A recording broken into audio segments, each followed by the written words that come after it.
Hello kids, I'm back to read the Boxcar Children again. Book 3, Chapter 7, Company in the Woods. Henry paddled almost as fast as Joe for about 2 hours. Then Joe could see that Henry was behind him. "Tired, Henry?" Joe shouted, slowing down, waiting for Henry to catch up. "A little, Joe," Henry shouted back. "How far is it?" "Not very far now," said Joe. "Look there." He pointed out a spot down the lake. 3 trees. Camp. Henry saw the spot at once. "I can paddle that far," he called back. It will take some time to get the camp ready for tonight," Joe told Jessie. "I want to get there before it's dark." "We have to eat supper too," said Benny. "Don't forget the company," said Joe, winking at Jessie. Everyone was now looking at the 3 trees. As they came nearer, they could see a beach where canoes could land. Near the beach was an open place. Soon, with a strong push of his paddle, Joe sent his canoe up on the beach, and Henry's canoe came alongside, and Joe and Henry both jumped out. They helped everyone out. Then they pulled the canoes up on the beach, almost out of the water, and tied them to a tree.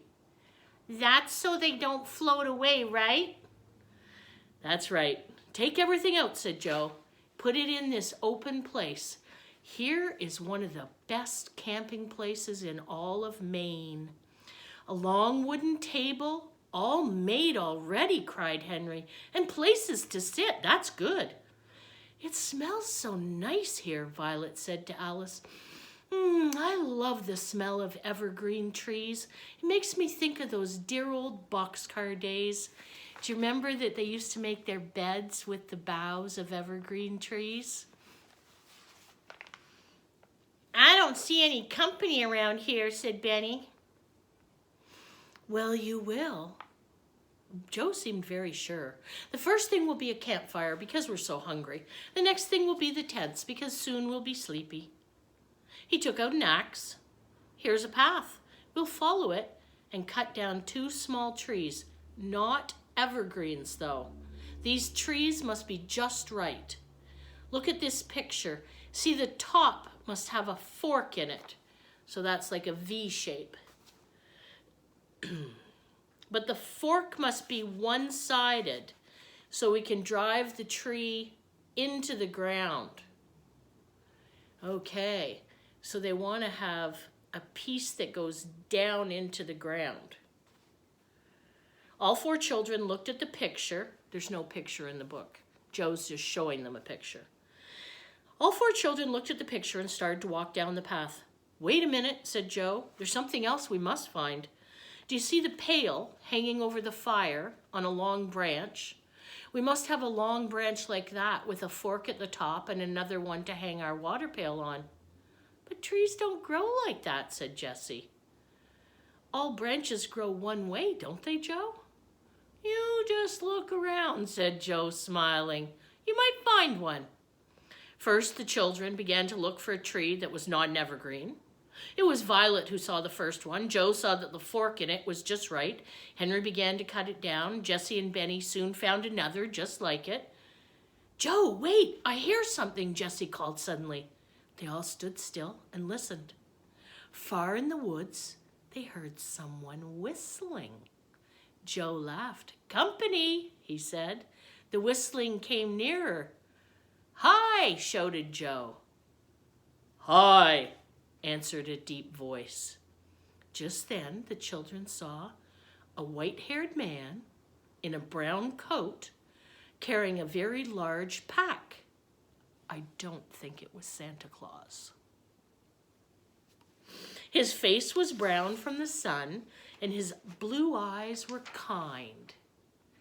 "This is Mr. Hill, children," said Joe, smiling at the stranger. "Mr. Long tells me that Mr. Hill is one of the best guides in Maine." "Well, I wouldn't say that," laughed the man. "I suppose you're Joe Alden, then. Want me to build your shelter half and cook you some cornbread?" "Cornbread," cried Alice. "I love cornbread." "Me too. But what's a shelter half?" You would ask that, Benny, said Henry, but we don't know either. No, don't tell us after all, Mr. Hill. We'll watch you build it, and then we'll know what it is. Not a bad idea, said Henry. Don't forget, we still have to find that branch with 2 forks in it. Mr. Hill could see 2 or 3 branches just like that, but he said nothing. He just smiled and let the children find a tree for themselves. Well, well, said Henry at last, looking up at a tree. There is a branch growing both ways. I never knew they grew like that. Cut it just below the fork, Henry, said Joe. Soon the branch was cut. Joe and Henry cut branches of evergreens and carried them back to camp for beds. Then Mr. Hill and Joe put everyone to work. We must get everything done before the sun sets, said Mr. Hill. It gets very cold up here at night. You'll be glad of your warm blanket rolls. Benny, is that your name? You come and hold these 2 trees for me. In no time, the 2 little forked trees were standing in the ground with a long pole between them. The branch was soon hooked over the pole. Mr. Hill put the water pail on the hook. You can push this branch to one side, you see. Sometimes I get 2 or 3 to cook with. I can see how that works. The water gets hot while you cook supper. Is the hot water to wash dishes in? Asked Violet. That's right, and for anything else that you want to wash.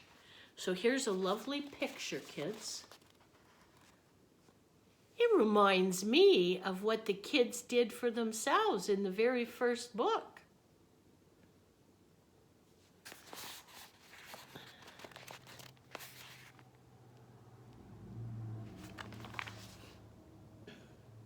Maybe hands, said Henry, laughing and looking at his hands. It's good clean dirt, though, said Benny. It smells good, just like evergreens. Then Benny forgot all about his hands, for Mr. Hill had begun to make the shelter half to keep the wind from the fire. Okay, so look at that again. Do you see he's got a cloth tied to a tree and a stake, and that cloth is sheltering him from starting a fire. Very smart. Then he forgot all about his hands, for Mr. Hill began to make the shelter half to keep the wind from the fire. This would keep rain out too if we had any rain, he said to Benny. And this is the baker where we cook our cornbread. Oh, that's a funny dish. How does it work? Mr. Hill laughed. You set it up with the open side toward the fire. The inside gets very hot and cooks the cornbread in fine and even brown on top. Then after supper, we can set it up on this other end and wash dishes in it. Well, isn't that clever, cried Henry. Benny won't mind washing dishes in that. Now somebody had better go and find some wood, said Mr. Hill. We must get a fire going right away. Benny jumped up, worked hard getting wood for the fire. He was getting hungry. Meanwhile, Joe and Henry put the 2 small tents together. Alice and Jessie laid the evergreen branches in the tents for beds. Where will Mr. Hill sleep? Asked Jessie. Oh, he has his own tent, Joe answered. It will take him about 1 minute to put his tent up, make his bed, and go to sleep. I hope he won't go to sleep before he makes the cornbread, said Alice. We're going to have ham and eggs too, said Mr. Hill. But we haven't any eggs. No, but I have, said Mr. Hill. I brought along a few things just for your first day. Then tomorrow morning, I'm going to leave you. How delicious that ham did smell when Mr. Hill put it in the big pan and it began to get brown. Then he dropped in 12 eggs. Joe said he could eat at least 2, while Henry said he could eat 3. How many would you eat after a day of paddling a canoe? Real butter, cried Jessie as Mr. Hill took it out. Do you remember the first time we had real butter when we lived in the boxcar? Mr. Hill said, well, cornbread isn't much good without butter. Violet began to set the table with the tin plates. Soon they were all eating their first meal in camp. At last, Joe said, well, the cornbread's gone, the ham's gone. Can anyone stay awake long enough to wash the dishes? I can, if we use that funny dish. Benny watched Mr. Hill put the hot water from the pail into the baker that the cornbread came from.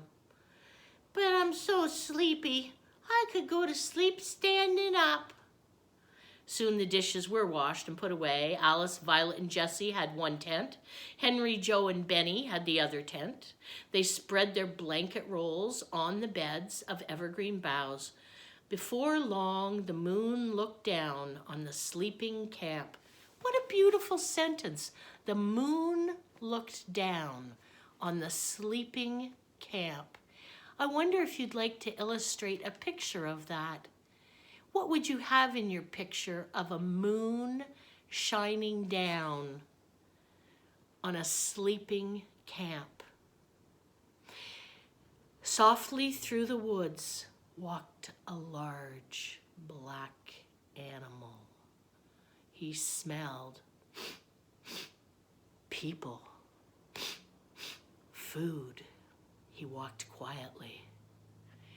There was a large hunk of bacon hanging in a tree up high. That was easy. He could stand up and get it. Maybe he could pull it down. He loved bacon.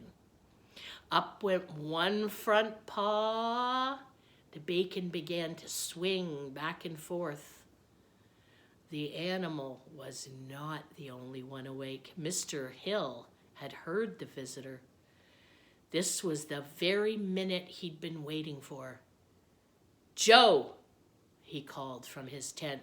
"We have a visitor." Joe woke up suddenly. "I'll tell the children." "Henry, wake up." Henry was awake. "Jessie." Then everyone was awake. "Oh dear," said Violet. "What is it?" And that is the end of chapter 7. I will see you next time. Think about what might happen to the people in the sleeping camp. Maybe your illustration will include the bear swatting at the bacon hanging from the tree. Maybe your illustration will be before the bear arrives and it will just show the moon shining down on the sleeping camp. I look forward to seeing you again soon, kids. I'm well. You be well. Be healthy. I miss you.